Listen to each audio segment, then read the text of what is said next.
What's going? Back at it again. Same shit. Fiat farming.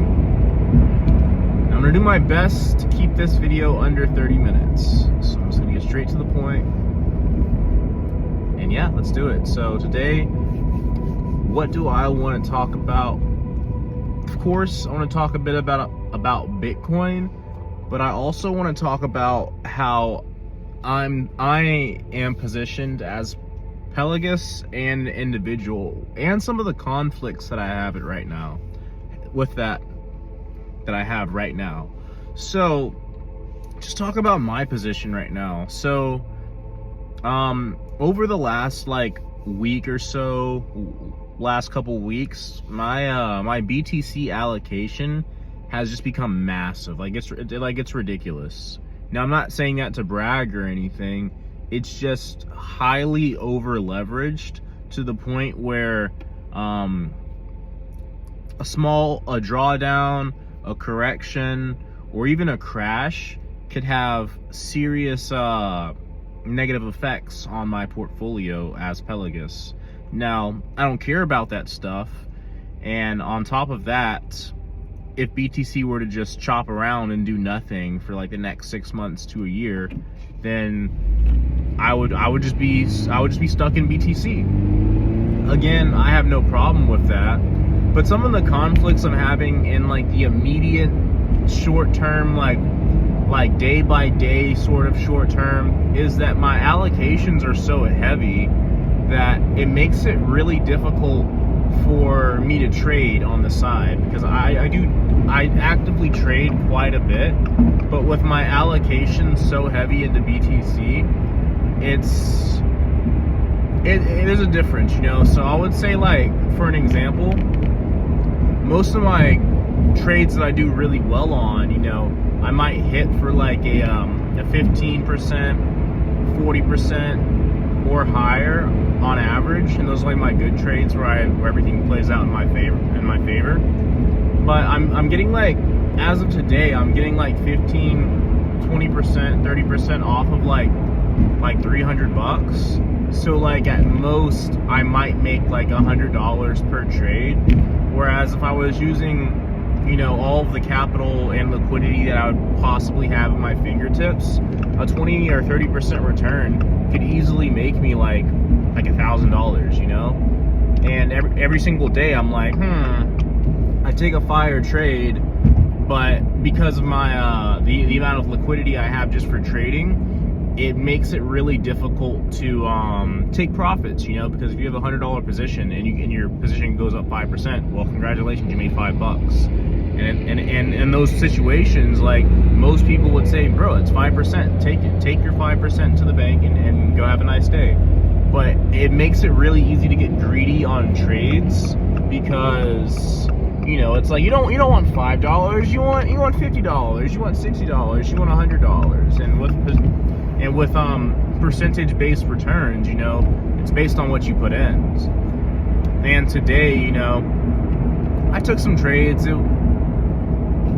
Today's FOMC day, so I always get a little bit skeptical on days like these, because at least in my experience, they're very, very trappy and very volatile, and you really have to be locked in to trade on these types of days. You have to be locked in to trade on FOMC.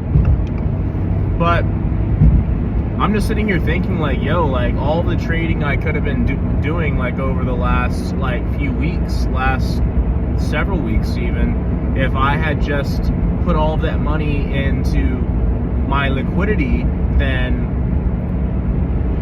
I would have so much more money, because I would have had so much more options, so much liquidity that could be used at any given moment, and it just kind of sucks to know that you're not able to make the money that you are capable of making, because of all of your money is tied up in one asset. Now, do I have a problem with that? Absolutely not, because my conviction in Bitcoin is super strong. I know that I would much rather establish a solid foundation, a solid position in Bitcoin before anything else, you know, because options aren't going anywhere, stocks aren't going anywhere, the market's never going to go anywhere. There's always going to be some sort of trend, either up or down, and there's always going to be some stock that runs 100% in a day. So, like, that's just the law of the market. Those things will always be there. But you know, it's not always going to be there. The ability to convince someone else to sell you their Bitcoin for fiat currency. So, and you know, if you're a Bitcoiner, you're looking at this on like the span of decades. You know, you're looking at this as like a timeless asset. Ideally, you're not looking to flip this next year. You're looking to hopefully hold this forever and ever and ever. Best case. Now, that's, everybody's different, you know, not everybody's gonna do the same thing. But it's like, it always comes back to me, would I rather have a solid foundation of Bitcoin, or would I just like to have a bunch of money to trade with, you know? Because it is absolutely possible that some of the best traders out in the world outperform Bitcoin by an exceedingly large margin. Like, some of these people, they make like 30% a day. I'm not gonna say everybody, but some traders out there make like 30% a day on their accounts. So would I rather make 30% a day every day, or would I rather own a very strong position in Bitcoin? Now me, I'm gonna say I'd rather make the 30% per day guaranteed every day. You'd be an idiot not to take that. But the reality of the situation is that's pretty unlikely. You know, most people aren't gonna make 30% a day every day. Like that is a hedge fund manager's wet dream. Like, most people are not going to do that. I'm not going to do that. If I could have done that, I would be doing that right now, you know? So at my current level, you know, it always comes back to this. Am I going to outperform Bitcoin? I don't think so. I don't think so. I don't think that I'm going to outperform Bitcoin, you know? I'll outperform the S&P 500. I'll outperform my favorite stocks. I'll outperform Nvidia. I'll outperform AMD. I'll outperform Meta. I'll outperform any company in the Mag 7. But am I going to outperform Bitcoin over the long term? I don't know. I don't think so. I really don't think so. Because when you go and look at that chart, and it tells you that it's up 27,000%, like, over the last like 15 years.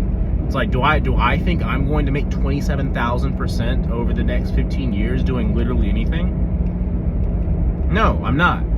I'm not going to make 27,000% over the next 15 years doing anything. So even if Bitcoin's returns are even half that, let's just be generous and say that it's 10,000. I'm not going to make 10,000% doing anything, you know? What about, let's take it down, even 1,000%. Am I going to make 1,000% trading over the next 5 or 10 years? I mean, that would be like, I mean, for me, it is possible, because I don't have a lot of money. You know, if I were to say, oh, I have $100,000 and I'm going to 10x this, you know, maybe you could take 100,000 to $1 million over the course of like 5 or 10 years. I'm sure it's possible. You know, people do it. But am I? Like, I'm still fairly wet around the ears when it comes to the market and everything, and I'm just now starting to really have a solid grasp on risk management. I don't even have the technicals now. So no, I don't think I'm gonna do that either. Let's take it down even further. 200 to 300%. Do I think I'm gonna 3x all of my money over the next couple years? You know, maybe I could do that. But the thing is, I'm a Bitcoiner at the end. So yes, I might be able to 3x my money. If I had like 5,000, I might be able to take it to 15,000 over the course of like 1 or 2 years, just by daily trades and whatnot. You know, it's easily possible. I'm sure somebody could 3x $5,000 in a couple weeks trading Tesla. But at that point, what price is Bitcoin going to be? You know, because say you know, you have a great couple of years, right? You take 5,000 and turn it into 15,000. What are you gonna do with the money?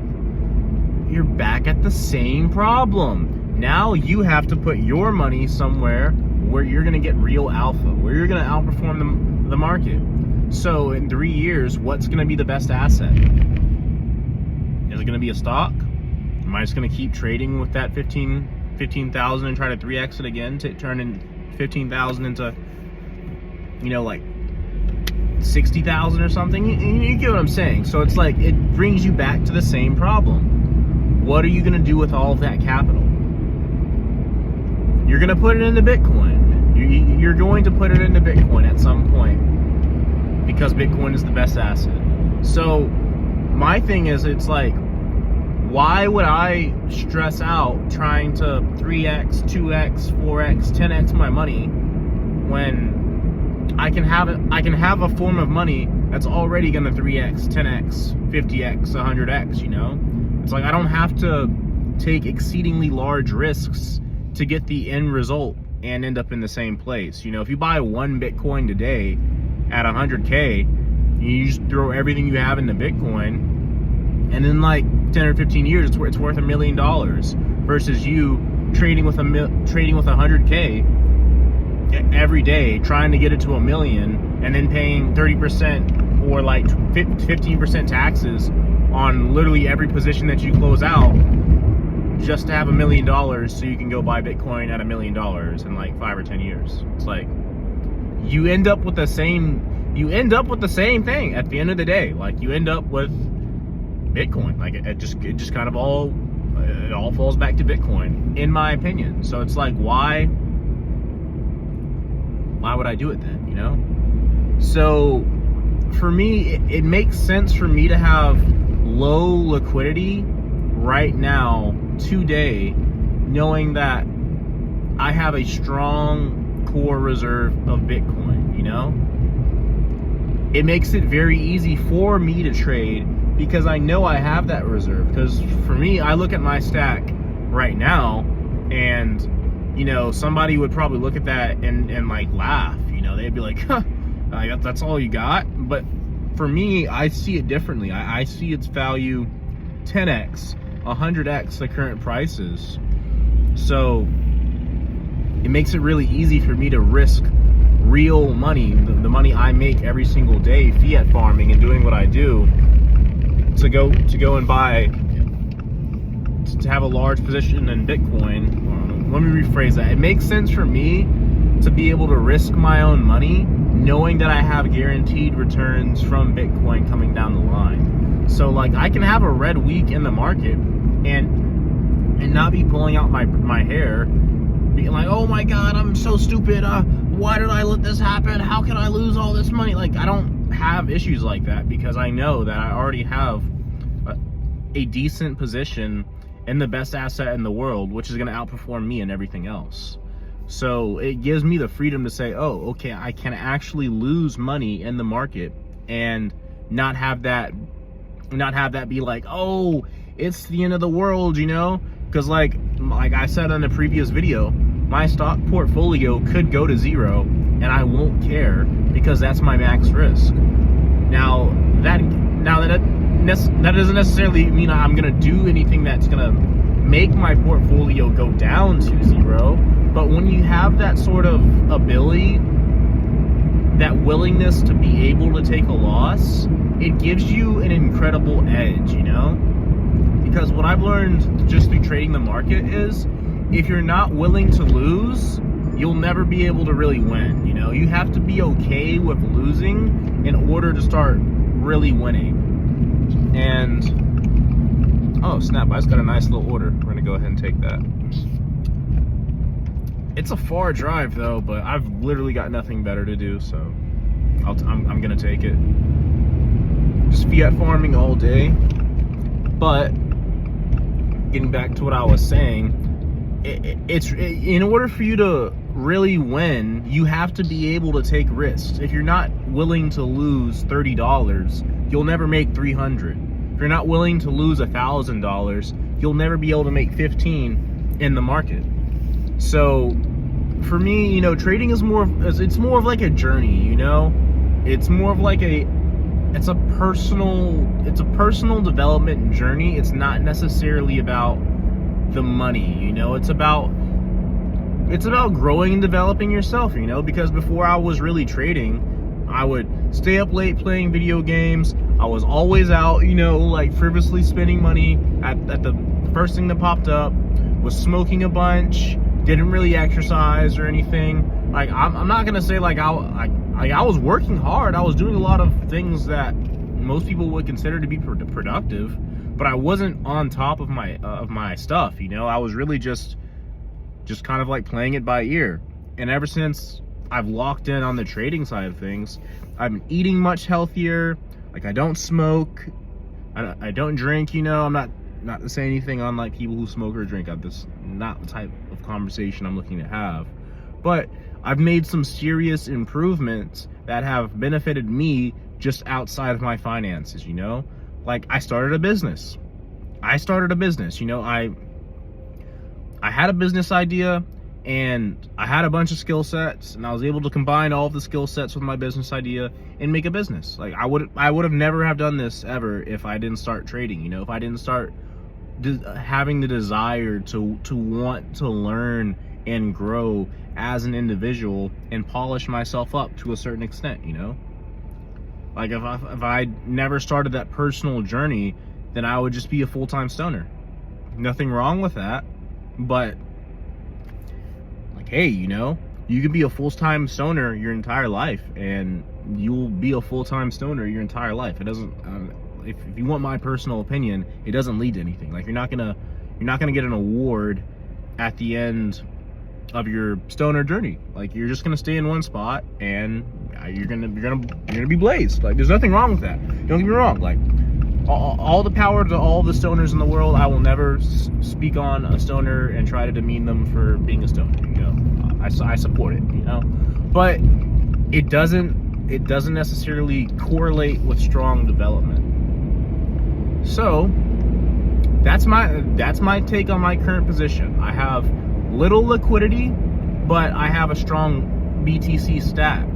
And now, over the next couple weeks or so, now that my BTC stack is fairly strong, I can just accumulate at a regular, reasonable, and responsible pace while growing my liquidity to match whatever my allocations require. You know, if I have, this is not what I have, but say if I have 10,000 in BTC and I have 2,000 in tradable liquidity, like, that's, you can work with 2K. You can go to work with 2K in the market, you know. You can't necessarily do all that much with like 70, but you can go to work with 2K. And even if you're still over leveraged in the BTC, you know, like, that's where I'm trying to get. I still want to have 80% BTC, 90% BTC, but I also want to at least have like $1,000 just in tradable liquidity, and we'll get there.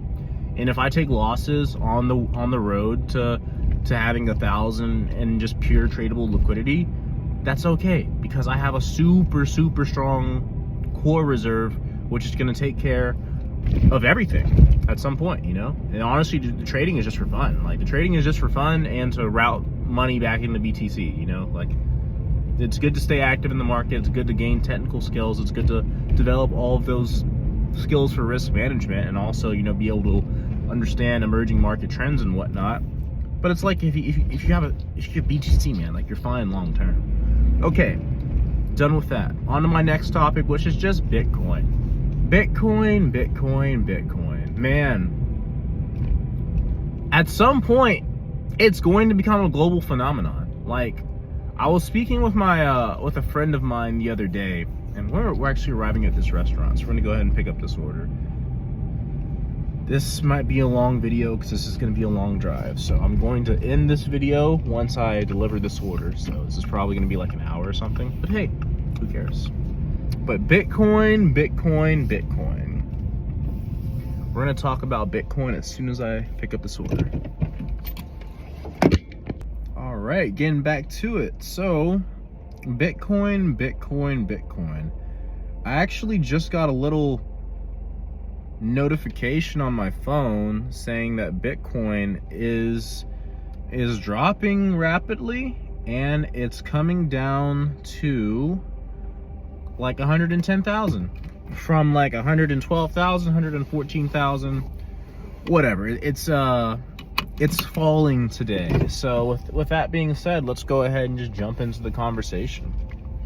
So I honestly think Bitcoin is just going to become a global phenomenon at some point, because I was talking to my friend and she was telling me about the situation in her home country where the inflation there was just so bad that people have to reprice items on a day-to-day basis just because the inflation is just so out of control. Like, from her words, you would go to the store to buy eggs, and then the next day the price would be higher.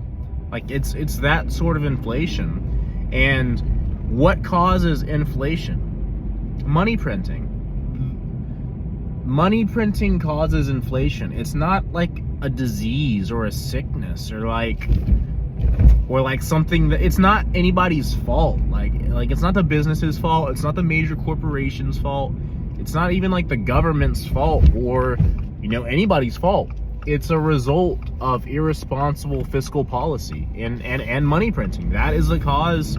That is how so many nations have fallen and empires have fallen, and basically every currency that has existed has fallen. It's because of inflation.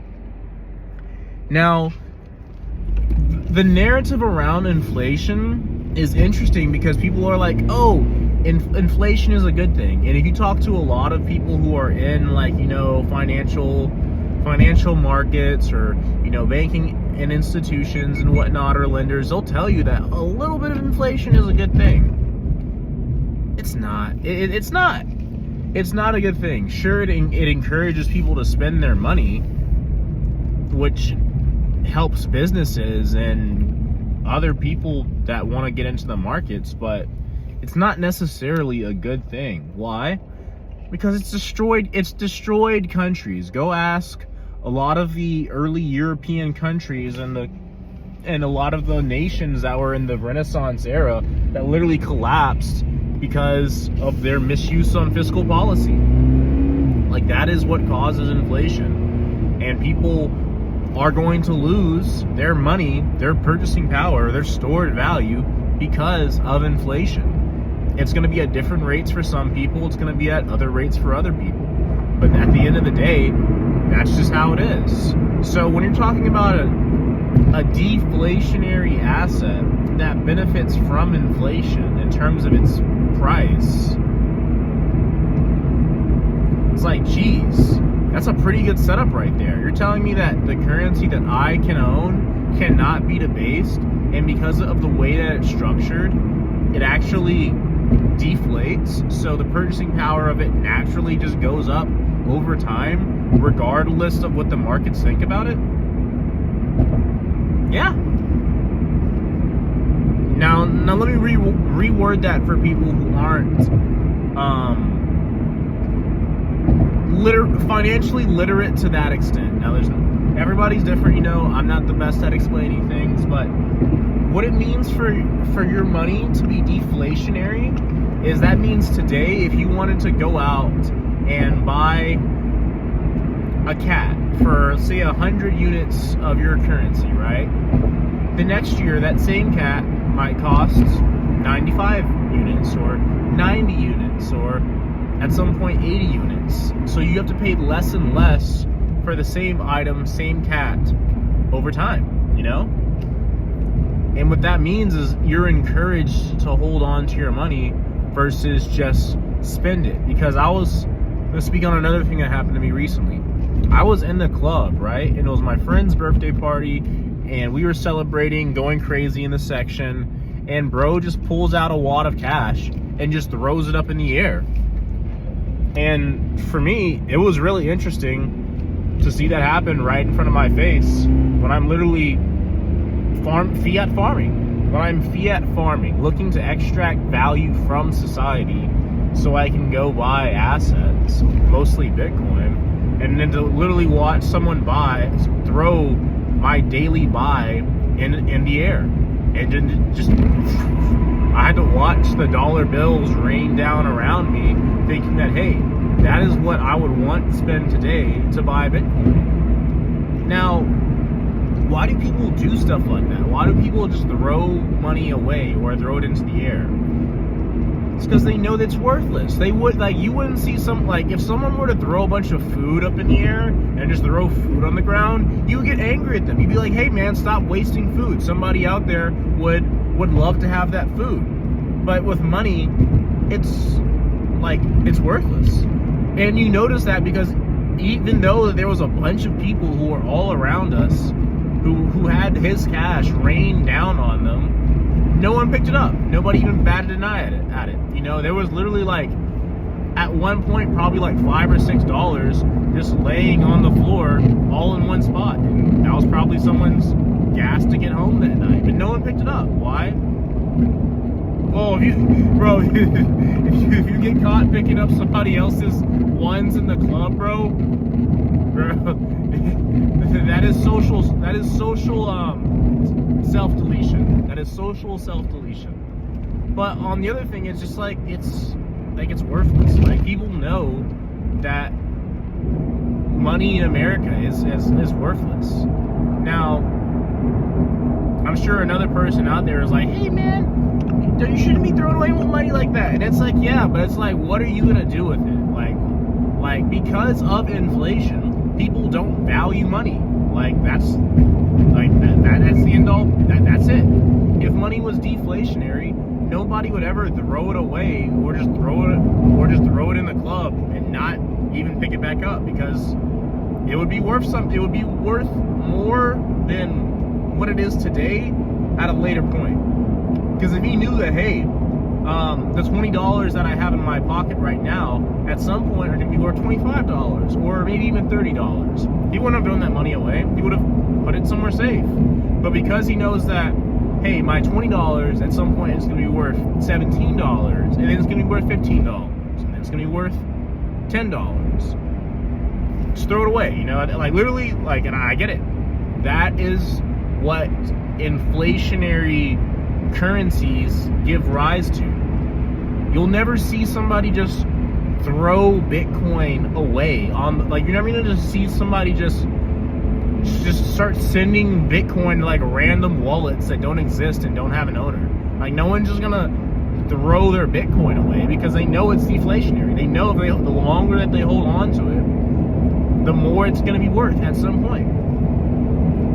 And once people start to realize, hey, I can have money that is digital, sovereign, that I can take custody over, that is deflationary and can't be confiscated and can be sent across the world and be traded with immense amounts of liquidity at any given point.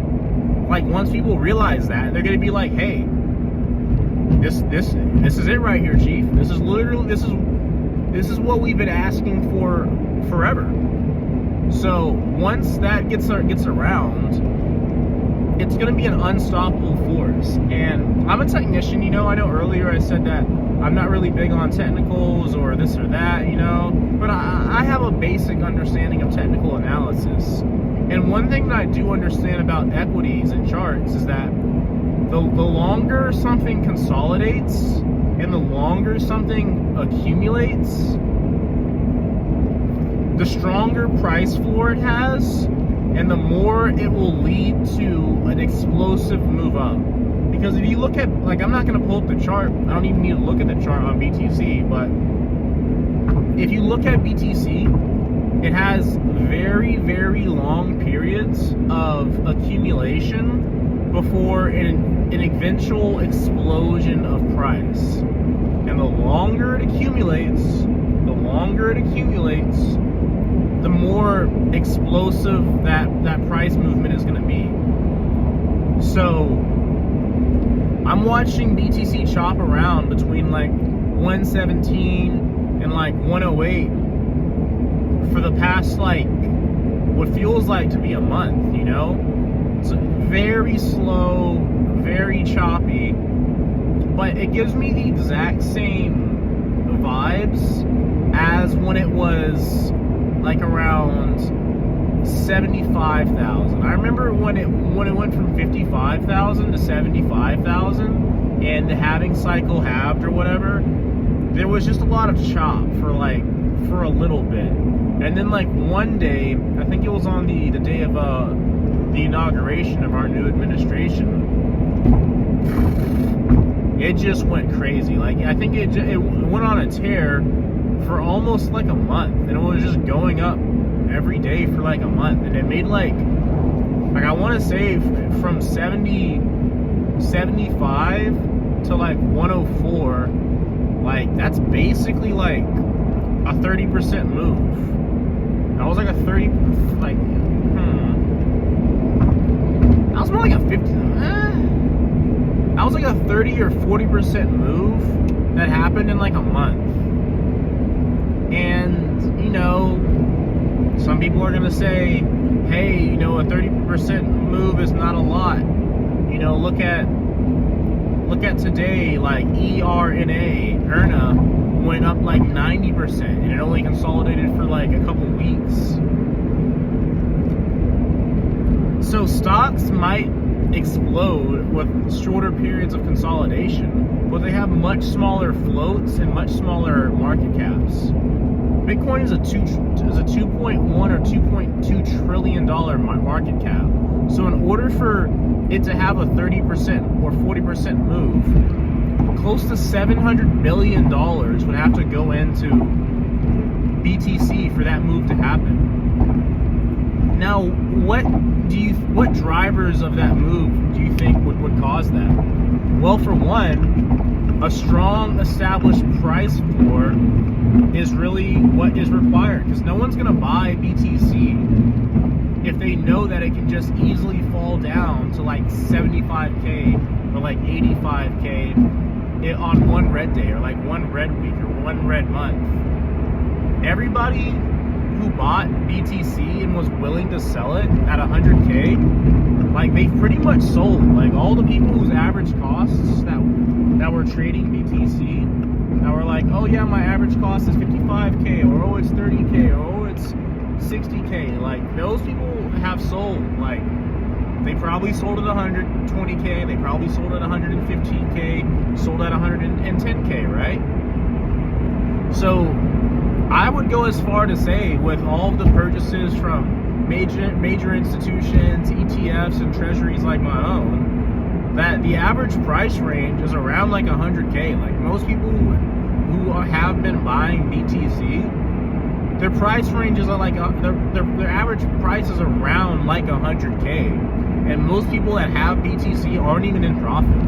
Like most people that have BTC aren't even in profit. So the floor has been established. I said this in a previous video that I might not have uploaded, but I said that if we go below 100K, we're going to go into a bear market. And we haven't gone below 100K. Like I think the lowest we got was like 102K, and look where we're at today. Now we're falling down to 110K. Now prices like that, they don't matter, but it doesn't matter what people are pricing BTC and fiat currency. That's not what I'm getting at. What I'm saying is that a strong floor has been established at 100K. People have accepted buying and selling BTC at 100K. Most people value BTC at 100K in US dollars. So the next leg higher is going to take us to 150K. It's going to take us to 175K. It's going to take us to 200K, because we've already accepted the price at 100K. There's no reason for, outside of a black swan event, for BTC to drop down to like 75K or 80K when everybody in the market is willing to buy and sell BTC at 100K. Like if you had a TV in your house, and you knew everybody in the neighborhood was buying and selling TVs for $500, you wouldn't go out and try to sell your TV for $300. Like, why would you undercut yourself when you know that there are people who are willing to buy it at 500? And that's sort of the thing with BTC. People have seen that people are willing to pay $125,000 for a Bitcoin. Why would they sell it at 80K? people have already paid I have paid $127,000 for sats. They're like, I have the receipts. I have bought sats at $127,000 per Bitcoin. So now that people know they can make that type of money off of Bitcoin, why would they sell it for anything less than that? It has to go higher for more sellers to enter the market. The people, not everybody sold, but most of the people who wanted to sell their Bitcoin for 100K, 120K, they've already sold it. Now it's people like me who are buying it at 120K who want to take it higher. Now that's my thoughts on Bitcoin. Again, I just like the asset overall, and it's just icing on the cake that it just happens to be the best asset.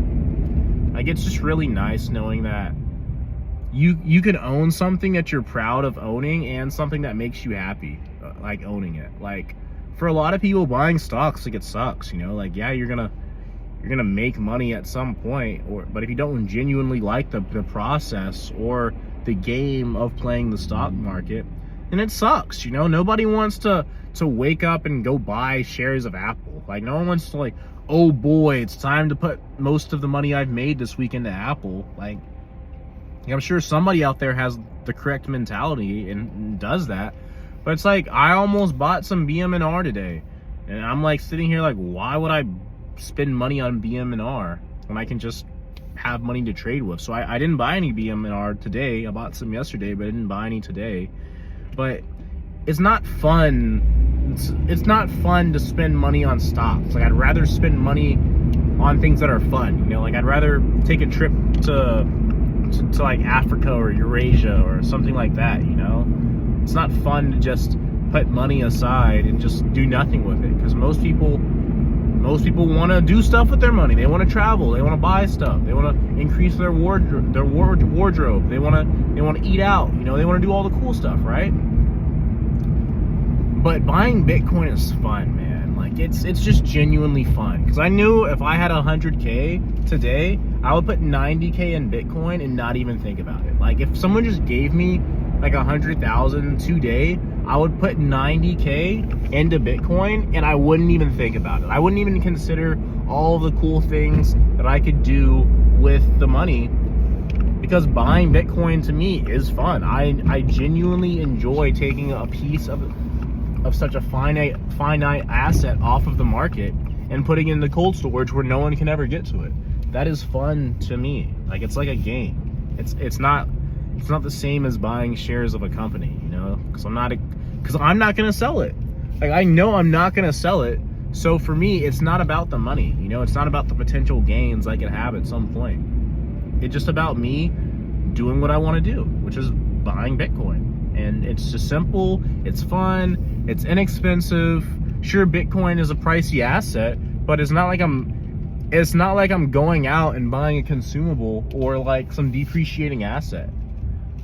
Like, even if I put $100 into Bitcoin, more than likely the next day I'm still gonna have $100. It's just gonna be in Bitcoin. So it's cool that I can safely invest money and do what everybody always talks about, which is, you know, go out and invest, but have it be something that's just genuinely fun. Like, I like fiat farming. Like, if you said, hey man, go do DoorDash for 10 hours and try to make like $150 doing it or $200 doing it, I tell you to piss off. I would literally tell you to piss off, because that's like, hey man, go out and spend 10 to 15 hours in a car delivering food.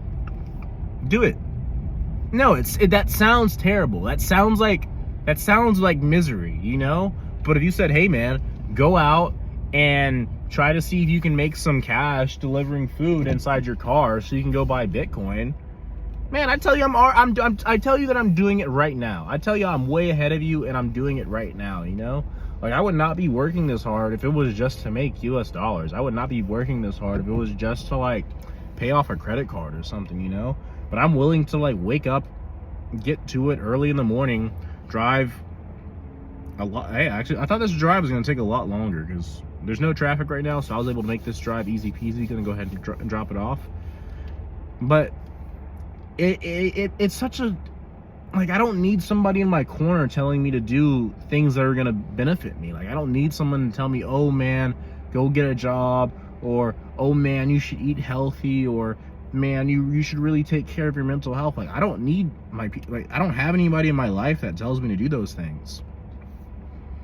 Bitcoin just tells me to make money, take care of myself so I can buy more Bitcoin. Like, it's that simple. Like, Bitcoin promotes responsibility, and it also promotes self-care, and it also promotes sovereignty. And on top of that, it's so inexpensive. Like, the same things that I'm doing right now with the mindset that it takes to do these things, people would sell you a course and it would be like $5,000 or $10,000 just to learn what I'm putting into practice on the daily. I wake up early, I study, I'm always working, I eat healthy, I don't spend money on stuff that doesn't benefit me in the long term, and I invest. And all of those things just come from my desire to buy Bitcoin. Because if you take any of those things out, I'm not able to buy Bitcoin. So I have to become a person that is able to not just provide for myself and take care of all my financial responsibilities and also build a business, but on top of that, also aggressively buy Bitcoin. And that's like, honestly, for most people, it's like pick one. It's either take care of yourself or go for your financial obligations. And most people can never even get to the actual starting a business part.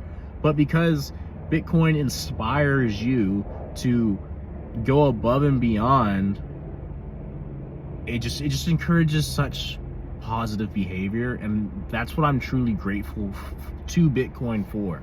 It's not because, oh, Bitcoin's gonna make me rich at some point, or oh, you know, I'm gonna get insane alpha and outperform the market. It's like, it just genuinely encourages good behavior, and I'm really appreciative for that. So even if Bitcoin never goes up to 250K, even if Bitcoin never goes up to, like, you know, whatever amount that I have it priced in at, that's totally fine. If Bitcoin stays at $111,000 for the next, for the rest of my life, I will be totally okay with that, and I'll be better off for it, you know, because I'm still going to keep buying it. At some point, I'll probably be able to afford one Bitcoin if it stays at 111,000 for the rest of time. You know, I'll probably be able to afford it at some point.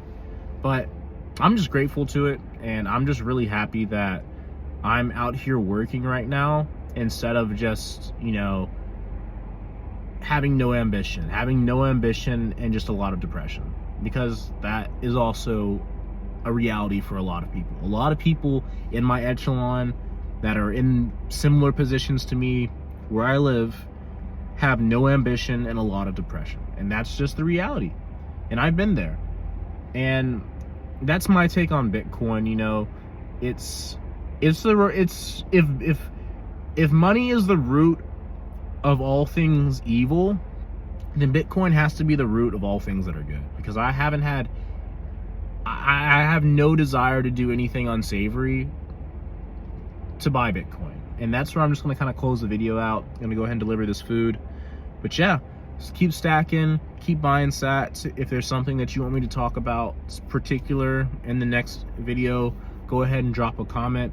If you got this far, thank you so much for sticking around. Go ahead and like and subscribe. We'll have more content coming out soon.